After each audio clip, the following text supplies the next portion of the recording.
the assets. Right? So I will show you the three paradigms that people are working on academia as well as the industry. Okay, so I think these works are mostly done by our most of our PhD students.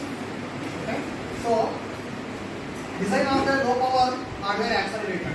So what it means is, so when we are developing any application,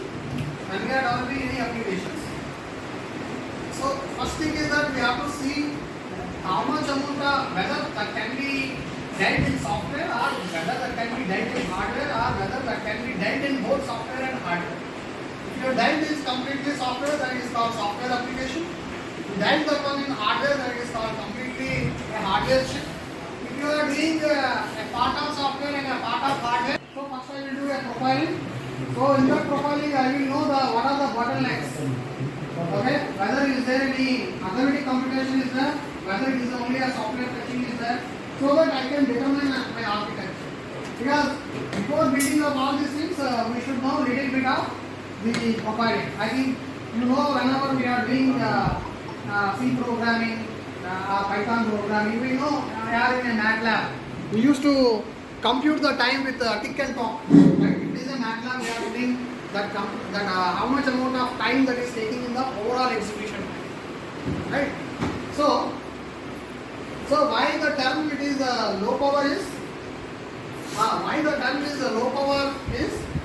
not only meant for only the high performance applications, but at the same time you need some applications which are IoT based or some applications which are embedded based. So we need to develop a low power application which reduces its power. Okay, so that is what I am telling you is the platforms. The platforms are, you have software, hardware software co-design, and in that you have a software most oriented towards the controllers and processors, and the complete paradigm is completely on software only. So that means the instruction set architecture remains same. That means the processor instruction set architecture remains same whether you are using microcontroller or microprocessor. That means if it is ARM7 processor that you are using, then it remains ARM7 only. You have to curate your application with the ARM7 instruction set only. The next thing is the hardware. There is one more hardware software co-design is there, which we call it as discrete FPGA process, discrete FPGA or processor combinational logic or SoCs. Previously, whenever we are using any embedded systems, if we want extra UR, already in the board you have two URs are there. If I wanted to use extra UR, then what we used to do? We use the CPLDs, connect the CPLDs for these embedded kits, and we try to use that as a UR and we are developing. But now after the invention of these FPGAs and all, we can develop whatever the digital hardware that is there, that we can put it on FPGA, and then we can not only that, we can put the processor also inside the FPGA, right? And then we are communicating the processor with the hardware. So in that way, we are developing the complete SoC. For the complete SoC system, we can develop. Okay, for different applications, like if I am using a video processing, if I am using image, we are working towards developing a very good architecture for a particular processor or a particular design, or analog ADCs. Analog ADCs also comes into the here. But SoCs is system on chip devices which contains the processors as well as the peripheral processors as well as controllers, processors, controllers and memory controllers, all the things together. So that is we call it as SoC. So here that SoC also can be done in a two ways. One you can do completely with RTL, where you have a IDE tools are there, like Xilinx, Altera, or maybe Microchip. Different vendors are having different IDE tools.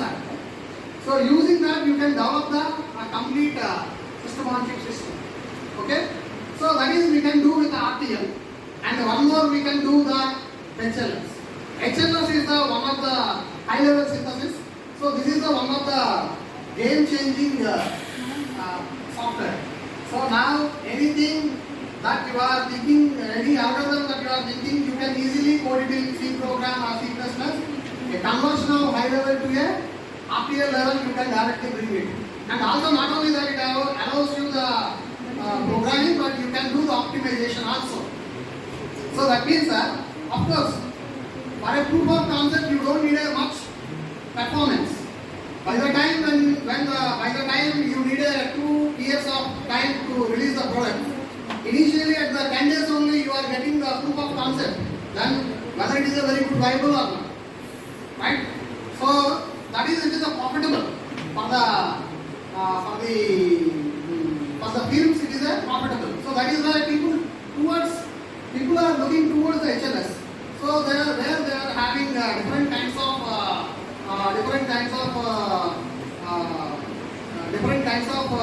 HLS tools are available. Okay, so even open source HLS tools are available. Developing the open source HLS tools are also people are doing. Okay? So this is what here in our study, in the case studies, we do hardware, architectures, and also hardware software co-design, and also HLS case study. 3 case studies we will do in our plan of study. So that's what. So the topic is very simple. So need for hardware accelerators, and we will go with a little introduction about FPGAs, and we will go for 3 case studies. One is completely hardware architecture. Another one is HLS based Python environment based hardware SoC, and completely another one is how to bring the big thing. So big boy like AI to bring it to the FPGA, because now everyday application needs the AI. So how to bring it? So that is what here. So the Moore's law, you know everyone. So because as the transistor size is shrinking, you are putting more number of transistors. At the same rate, your power dissipation is also increasing. But you need to do the computing in a meaningful way. So for that, you need a different kinds of computing. So the need for hardware accelerators increasing the computing demands, massive memory footprints, and multiple application requirements, cost of equipment, time to market, load area and high performance requirement, and energy efficiency. These are all, when any application that we are thinking about it, so these are the things that we need to worry about it. And sometimes all the things are not available at the same time, because if you see there is a speed versus area, there is a trade-off will be there. If you get a more speed, you don't get the more area, right? So there is a trade-off will be there. So according to the trade-off only, we have to work on the duty, right? And here, so performance of power efficiency with respect to the general purpose process. So general purpose processors are taking more amount of power, whereas if you are seeing the ASICs are taking very less power, but their flexibility from the general purpose processor is more. If you are going for the ASICs, the flexibility is less, because it is a chip. You have to power up. You have to write a software for it. So all these things are needed. So this is what now the accelerator CPU, the CPU analysis. So nowadays the latency oriented design of the CPU. So you have powerful ALU, large caches, and a sophisticated control of your i7 processor will be there. And also the number of pipeline stages of a CPU is contains. So normally the CPU contains either more than 5 levels of pipeline stages, or maybe it contains the superscalar architecture, right? So here if you see instruction fetch, instruction decode, execute, memory, write back. So the 5 number of pipeline stages of the processor will be there. Okay, and these are fixed instruction set. If you are taking i7 processor, the instruction set is fixed, and any application specific application specific task you cannot able to come. So let's say I can say matrix multiplication. Matrix multiplication does not have any separate instruction. So that cannot be dealt with the CPU. So that needs some separate kind of a mechanism is it. Right? So for that you need a throughput oriented design. So throughput oriented designs, as you know, GPUs are more we are using for machine learning accelerators also. We are using the training for GPUs only. So but the GPUs are power hungry. So GPUs contains the small caches, simple control. There is no branch prediction, there is no branch penalty, and energy efficiency is very used and require massive number of threads. So independent processing can be done simultaneously.